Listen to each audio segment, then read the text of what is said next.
매일 아침 동쪽에서 뜨는 해를 제일 먼저 맞이하는 독도는 대한민국 최동단의 섬이다.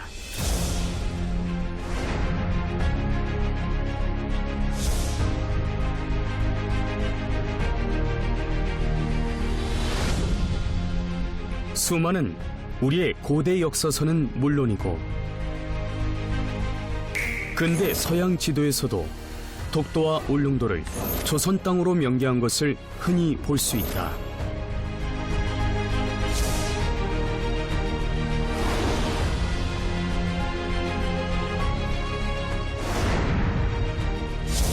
심지어 일본조차도 수많은 기록을 통해 독도가 일본 영토가 아님을 인정했다. 그런데 일본이 제국주의 광풍에 휘말렸던 러일 전쟁 시기 지방정부 고시를 통해 갑자기 독도가 일본 땅이라 생떼를 쓰기 시작한다. 동해의 해군 전략 기지가 바로 울릉도와 독도였던 거고 기본 관측 기지였던 거고 제2는 어디냐? 그건 독도에다 설치했습니다. 러일 전쟁 당시 독도와 울릉도에 막로를 설치한 후 단 하루 만에 러시아 함대 38척을 전멸시킨 일본. 훗날 이 싸움은 세계 5대 해전으로 기록될 만큼 대승을 거두었다. 해상강국 신화를 우리 땅 독도 인근에서 이룬 것이다. 을사늑약 후 일본의 독도 영유권 주장은 더욱 노골적이 된다. 아무도 살지 않는 공해상의 무인도 독도는 예전부터 일본 땅이었다는 것이다. 하지만 을사늑약보다 5년 전 우리는 대한제국 관보를 통해 독도가 조선 땅임을 명시했다. 중앙정부인 대한제국 칙령과 5년이나 늦게 선포된 일본 지방정부 고시는 감히 그 가치를 비교할 수조차 없다. 뚜렷한 증거도 없이 무작정 몰아치는 억지 주장은 세월이 지나도 그칠 기미가 보이지 않는다. 고대부터 우리에겐 당연했고 늘 익숙했던 독도이기에 일본의 쓸데없는 망언에 일일이 대응하지도 않았던 시간 동안 일본은 꾸준히 그리고 치밀하게 독도 역사를 왜곡해왔다. 하지만 우리 땅 독도의 진실을 우리 스스로 외면하고 있는 건 아닐까? 정작 우리는 독도에 대해 얼마나 제대로 알고 있을까? 감춰지고 왜곡된 채 기록되고 있는 독도의 현대사는 이대로 흘러가도 되는 것일까?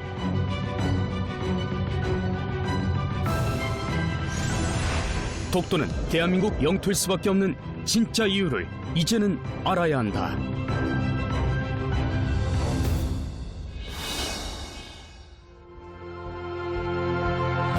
바람이 잦아들고 파도가 잔잔해진다.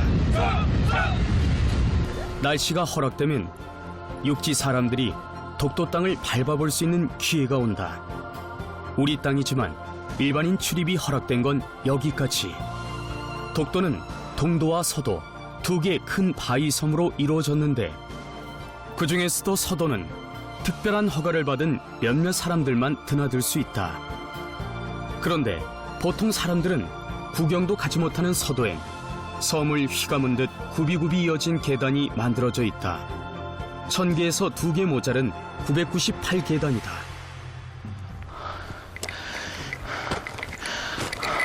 (40년) 전, 45년 전 했는 그대로네요. 그때 아버지가 이 계단을 군에서 해가 비록 했지만 그때 이거를 만들지 않았다면 아무도 이 계단 할 엄두도 못 냈을 거예요. 아버지의 흔적을 되새기며 998계단을 오르는 은채 씨. 어릴 적엔 이 계단도 없이 깎아지는 바위산을 수도 없이 미끄러지며 넘어다녔다. 물 싣고 올라오다가 한 발짝 올라오면 10발짝 내려. 나무 있는 거 붙들고 빨리 싣고 짊어매고 올라오잖아. 옷은 다시 흙득성이 다 되는 거야. 이 돌들이 다 이런 데 돌이고 이렇잖아. 다 독도 거예요. 순수 독도산.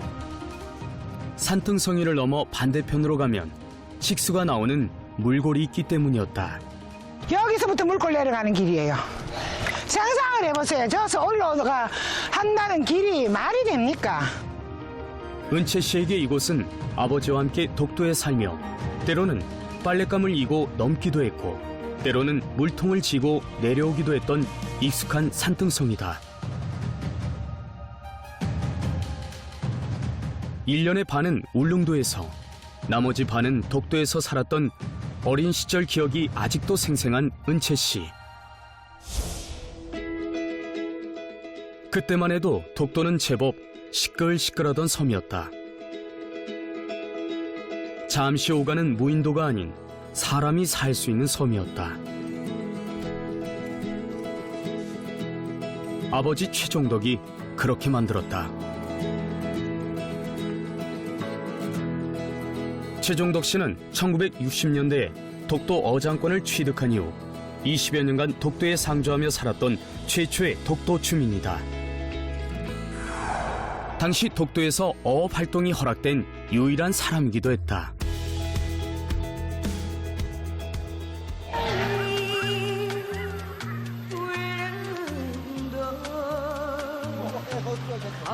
섬 주변에 전복과 해삼, 소라, 미역 등 해산물이 풍부한 독도에는 20여 년 전 첫 주민이 거주하기 시작하면서 최근 사람들의 발길이 잦아지고 있습니다. 섬에는 몇 번씩 나가시는지 모르겠네요. 육지에는 울릉도 절로 나가는 게 1년에 한 두세 번 나가져요. 섬 주변만 해도 황금어장이었다. 제주도에서 해녀들을 불러와 해산물 채집만 해도 수익이 꽤 났다.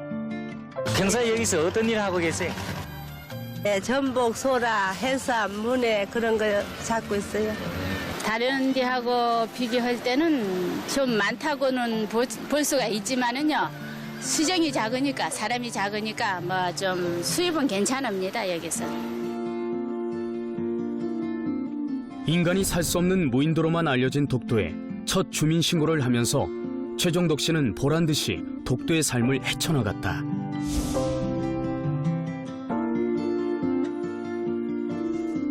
생각보다 독도는 살만한 섬이었다.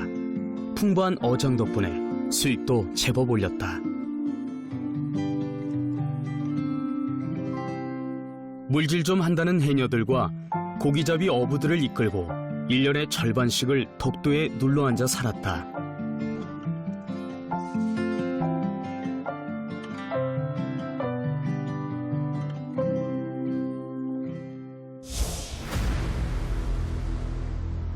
그러던 1980년대 초 독도 주민 기사를 접한 일본이 또다시 독도 영유권을 들먹이기 시작한다.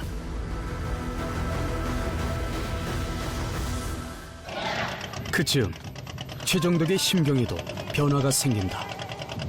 최종덕 씨가 울릉도 요 밑에 살 적에 그분이 독도로 평상시에 앉아있으면 관심을 가지게 돼요. 저 섬에가 사람이 살아야 그 정이 된다. 그때부터 최종덕 씨가 내가 독도가 살 테니까 자네도 잊지 말고 독도 한번 오라. 그리고는 1981년 독도 어업권을 넘어 아예 부인과 딸까지 일가족 3명의 주민등록을 독도로 옮겨버린 것이다. 내가 양식해가지고 조금 후회되면 주민을 좀 많이 더 살면 좋겠어요. 그래, 좋겠다고 생각하고. 다른 주민도 와서 살았으면 좋겠다 이거죠. 그러니 제가 이거 그걸 제가 한번 제 힘으로 마련하고 싶어요. 저기 이제 선생님 집이고. 요거 요 비는 거 저거는 기계뼈고요. 양서이고. 저 위에는 뭡니까? 저 위에 그러면 이제 건조장이고 밑에 저는 이쪽에 있는 거 두 칸은 우리가 저 사는 온돌바이고 이쪽에는 창고입니다. 최종덕은 1960년대 독도에 들어오면서부터 이미 상주할 수 있는 집을 지었다. 대한민국 국민이 살고 있는 영토라는 것을 몸소 보여준 셈이다. 식수가 나오는 물골도 있으니 살지 못할 이유가 없었다. 다만 파도가 몹시 들이치는 물골 근처엔 집을 지을 수가 없었다. 대신 물골과 반대 방향인 덕골은 바람과 파도를 막아줄 뿐 아니라 배도 올릴 수 있는 최적의 장소였다.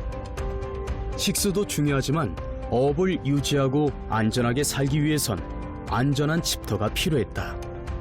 시간이 흐르면서 집은 더욱 단단해졌다. 함석집은 벽돌집으로 중축됐고 주거 공간과 작업 공간도 늘어났다. 어로 활동으로 얻은 수익은 모조리 독도 유지비로 들어갔다. 정부에서고 어디서고 아저씨는 일절 돈 받은 거 없어. 돈 받은 것도 없고 돈을 갖다 쓰라 해도 아저씨는 절대 안 써. 그냥 그 바다에서 작업하면 벌면은 당신 주머니에 돈 100만 원 들어오면 기자 그걸로 막 내 투자하는 거라. 삭막했던 바위섬은 그렇게 사람들이 어울려 살 수 있는 모습을 갖추어가기 시작했다.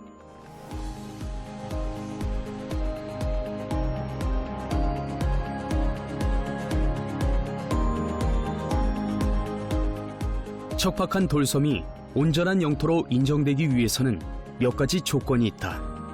나무와 물, 그리고 그곳에 사는 사람. 이 세 가지 조건이 완성돼야 한다. 독도엔 크지 않지만 나무들이 있었고 풍부하진 않아도 식수가 나는 물골도 있다는 걸 알았다. 최종덕은 이웃 몇 가구만 더 모으면 온전한 영토가 될 것이라 확신했다. 무엇보다 한국이란 국가의 주민등록법상 전입이 허용되었다는 것은 독도에 몇 명이 살고 있는가 보다 훨씬 중요한 의미를 가진다. 거기 주민등록을 옮기지 않으면 독도에 다니질 못했어. 해녀들도 못 들어가게 돼 있었어. 그러니까 아저씨가 주민등록 옮기세요 해가지고 옮겨놨어. 동네지. 동네를 한- 형성을 한 해놨었네. 마을을 만들어가지고 예. 이제 아줌마 주민등록 가서 5호수만 되면 예. 집을 5호수만 되면은 한 동네가 되니까 예. 이제 우리 사는 데하고 문해쟁이들 사는 데하고 또 이쪽에 또 창고 하나가 예. 있었어. 그러면 3개. 예. 또 바닷가 좀 붙여가지고 기둥 이렇게 세워가지고 예. 집을 이렇게 지어가지고 고기 관광객들 오면 고기 낚으라고 한다고. 혼자 먹고 살기 위한 개척이 아니었다. 우리 국민 모두가 자유롭게 드나들 수 있는 온전한 우리 땅을 꿈꾼 것이다. 바위투성이었던 독도에 하나둘씩 사람의 흔적이 생겨나기 시작했다. 동료들과 함께 문어 건조장이며 수중 냉장고며 독도 지형을 활용한 각종 부대 시설도 만들었다. 독도에 사람이 거주할 수 있으리라곤 누구도 상상할 수 없던 시절. 그는 어떻게 독도를 사람이 살 수 있는 섬으로 만들어냈을까? 그를 기억하는 고향 사람들은 원래부터 그를 창의적인 아이디어가 샘솟는 천재적 기인으로 회상한다. 바다보다도 또 기계에 대한 소질이 있어요. 기계요? 그 독도 가면 이제 그 파도가 2, 3m 치면은 배는 3, 4m 이상으로 잘 올리가 만든 매달아 놓는 예 그런 기술부터 도르래 개발이 됐어요. 본격적인 독도 생활이 시작되면서 선착장은 필수였다. 울릉도에서 자재를 갖고 와 집 앞 해안에 선착장도 직접 만들었다.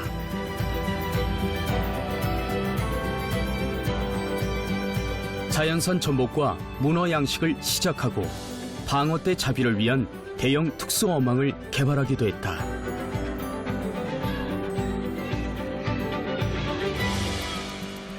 그때는 이렇게 안 돼 있고 이렇게 좀 깊이 들어가야 됐어요. 깊이 들어가가지고 이 안에 방어를 잡아가지고 방어 양식장 만든다고. 그때는 뭐 양식 있는 게 모르잖아요. 근데 아버지는 그 시대 사람보다 몇십 년을 더 앞서가 생각하니까 하나 되는 게 없었지. 바닷속엔 수중 창고를 만들고 눈이 오면 눈을 가둬두는 냉동 창고도 만들었다. 독도 여건상 육지로 제때 생물을 실어 나를 수 없기 때문에 상품성을 유지하기 위한 방편이었다. 독도에 가장 먼저 정착한 최종덕은 자타공인 독도 반장일 수밖에 없었다. 파도와 바람을 예측해 독도 경비대 교대 시간을 조언하거나 동도와 서도 간의 전화선을 연결해준 사람도 최종덕이었다. 그분 덕에 우리가 교대를 할 때 파도가 치면 저반하고 이렇게 못하니까 배를 저 멀리 떼어놓고 최종덕 씨 배로 그 물건을 실어갖고 저반 해갖고 물건을 올렸죠. 부식 떨어지면은 최종덕 씨가 배로 우리인데 문어라든지 부식이 없는 거 갖다 주기다 고기는 우리 뭐 푸짐하게 많이 얻어먹었어요. 그때 당시에. 유일한 식수원인 물골에 파도가 들이치지 않게 방파제 공사도 했다. 사실 물골로 가는 길은 험난했다. 서도 앞바다의 파도는 상상 그 이상이다. 동도에 체류 중인 경찰들은 파도가 잔잔한 날을 기다렸다가 배를 타고 가서 샘물을 길어와야 했다. 사실상 매번 목숨을 거는 일이었다. 동도 전경들이 물골에 날 좋은 날 빨래하러 왔다가 6명인가 7명이 왔어. 거기 왔다가 가야 되는데 돌풍을 만나가 경비선이 까디베지는 참 먹고 철선 있죠. 요마한 좀에가 4명 타고 이렇게 판자로 쳤고 거기 까디베지면서 주경사 대장하고 근호가이라는 수경이에요. 내가 그 사람들 얼굴도 알아요. 같이 독도에서 생활도 했기 때문에 죽자 아버지가 여기가 계단이 있었다면 얘들이 그 위험을 무릅쓰고 오지는 않을 거 아니냐. 결국 1982년 동도에 상주하던 전투 경찰들이 물골에 가다가 사망하는 사고가 발생했고 이 사건은 최종덕 씨가 물골로 이어지는 998 계단을 만들겠다고 결심한 계기가 된다. 척박한 바위산에 계단을 만든다고 했을 때 누구도 믿지 못했다. 하지만 최종덕은 독도에서 모래를 채취하고 기술을 총동원해 불가능을 가능으로 만들었다. 상복대기에 경운기 엔진을 장착을 해놔놓고 지금 이야기하면은 이삿짐 센터 그 사다리 차면추로 모래하고 그거를 상복대기에서부터 내려오면서 그 계단을 공사를 했죠. 아이디어가 대단하십니다. 그때 봤을 때는 그때부터 이 나라 사랑하는 거 참 대단하시다고 나는 생각을 하고 있습니다. 참 아마 그런 분이 아마 없을 거예요. 예, 지금 돌이켜 보면 그 열악한 환경 속에서 그 조업을 마치고 그렇게 참 그 나라 지킨다 하고 나라에 대한 그 사랑이라 하는 것은 참 그 당시에 그때 보면 참 대단했죠.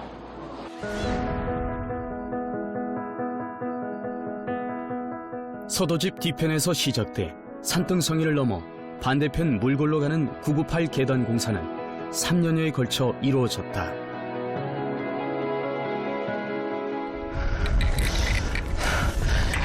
여기서 저 위에까지가 84년도에까지 했어요. 엄청 길죠? 독도는 그렇게 치열하게 안 살았으면 못 살았어요. 돌투성이 서면 다들 사람이 살 수 없을 거라고 했다. 하지만 최종덕은 이곳에 집을 짓고 누구든 오르내릴 수 있도록 900개가 넘는 계단을 손수 쌓아 올렸다.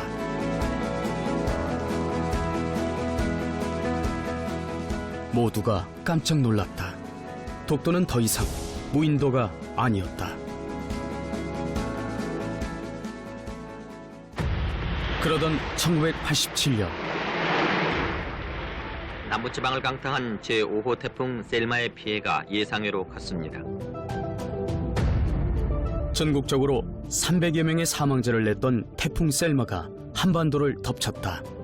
독도라고 예외는 아니었다. 집도 선착장도 무너졌다. 최종덕 씨가 23년을 꼬박 매달려 만들어 놓은 삶의 터전도 순식간에 날아가 버렸다.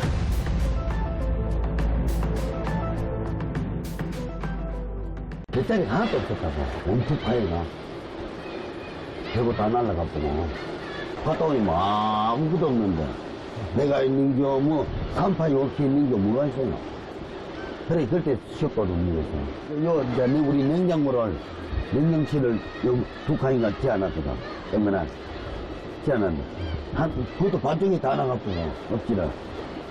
참 난감하대. 내가 봐도 무슨 못 먹겠더라는 사람. 얼마나 큰 타격을 아버지가 이틀을 말을 안 하시다가 일찍 하셨어요.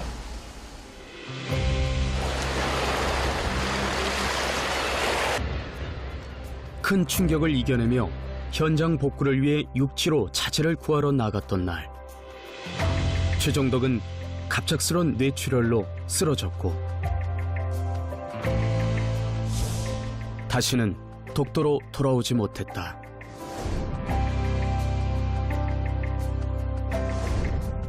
(1963년 3월) 처음 독도에 발을 디딘 최정덕은 1981년 10월 주민등록을 이전해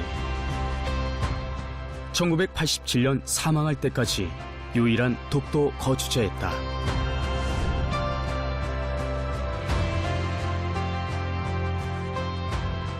결혼을 하면서 잠시 독도를 떠났던 딸 은채 씨는 이후 남편과 함께 다시 주민등록을 독도로 옮기고 아버지의 뒤를 이어 공식적인 독도 주민이 된다.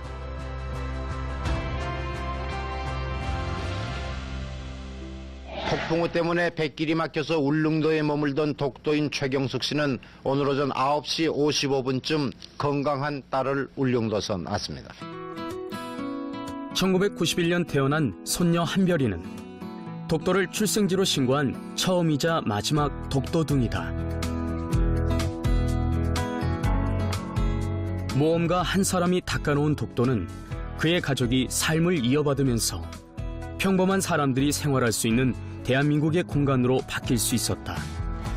자녀의 결혼, 새 생명의 탄생 등 한국인 가족의 평범한 일상이 독도를 당당히 대한민국의 땅으로 자리 잡게 한 것이다.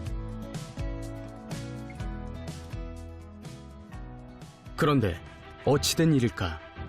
언제부턴가 최정덕이 살며 이루어놓은 독도의 역사가 다른 누군가의 업적으로 둔갑하는 일이 발생하기 시작한다.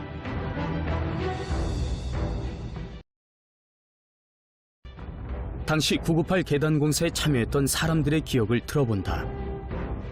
이건 거짓말.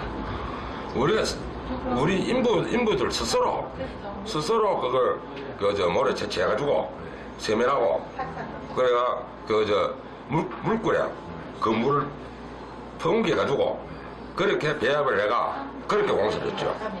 그걸 하지도 않았는데 왜 본인이 했다 하는지 그걸 이해를 못 하겠냐고. 일있는 월급을 그 최정덕 씨한테 최정덕 씨한테 월급을 받았는데 그 성도 형님한테 받은 놈은 아닌데 그럼 일을 시키시면은 일지인 사람이 월급을 주는데 그 말이 안 되죠. 그 산 증인이 있는데 그게 지금 와서 자기가 했니 안 했니 그거는 지금 이야기하면은 그거는 고인한테 욕보이는 기죠. 그 사람 성도에 넣은 사람은 가끔 우리가 갈 적에 한 번씩 가가지고 예를 들어서 노가다 판이면은 일당으로 와서 일하는 사람. 일당으로 일하는 사람이었고 또 그 각시 대령 가서 한 40년 살았다 30년 살았다 해도 그 당시에는 그 애기들이 3살 5살 그 큰딸이 국민학교 1학년 다닐 때입니다. 그것도 우리 집에서 창고에 아저씨네 집에서 살면서 경연 당연한 각시가 독도 가서 작업할 시간이 없었어요. 아이들이 어리니까 또 누가 돌봐주는 사람이 없고 경우니까 그냥 성도하는 말은 고맙긴 하나 그래도 사람은 경우대로 살아야 됩니다. 1차는 아저씨가 이렇게 해서 살아왔는데 이제 아저씨가 없으니까 그 다음에는 내가 들어가서 살았다. 이렇게 해야 사람이 원칙이지 무조건 내가 했다 내가 살았다 나가 모든 걸 다 했다 하면 그거는 사람이 아닙니다. 변할 수 없는 사실이 어쩌다 이렇게 왜곡되어 가고 있는 걸까? 다행히 울릉도에는 아직 최정덕을 기억하는 사람들이 꽤 많다. 제가요 아빠 이름 뭐가? 최종덕. 최종덕이 딸내미니까. 네. 아직 나 알구나. 은채 씨는 아버지가 돌아가신 후 끝까지 독도를 지키지 못하고 다시 육지로 나올 수밖에 없었던 과거가 피눈물 나게 후회된다. 스스로 산 증인이 되어 독도의 역사를 바로잡기 위해 나서는 것밖에 방법이 없었다. 박물관식으로 이걸 사서 제가 옛날에 아버지 그 했던 그대로 복원해서 하려고 했는데 지금 독도 주민이 되려고 하는 거지. 주민이 돼갖고 제 아버지 못다 이룬 꿈을 제가 일부라도 좀 하고 싶어요. 근데 그 주민이 되는 길이 너무 멀어요. 하루빨리 독도에 가서 저희 아버지 했던 그거를 이어갖고 하는 게 저희들 꿈이에요. 우리 가족들 소원이고.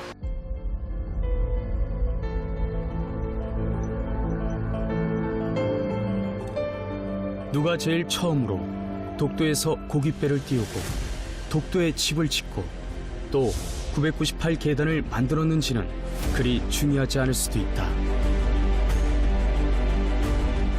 다만 우리가 최종덕을 통해 기억해야 하는 것은 그가 독도에 뿌린 씨앗으로 인해 독도가 당당히 대한민국 영토임을 증명할 수 있었다는 역사적 사실이다.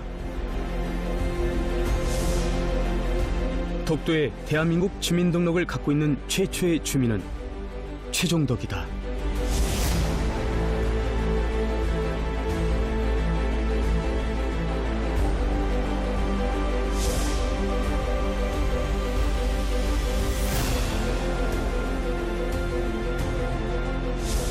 내가 양식해가지고 조금 후회되면 주민을 좀 많이 더 살면 좋겠어요. 그래, 좋겠다고 생각해요. 다른 주민도 와서 살았으면 좋겠다 이거죠.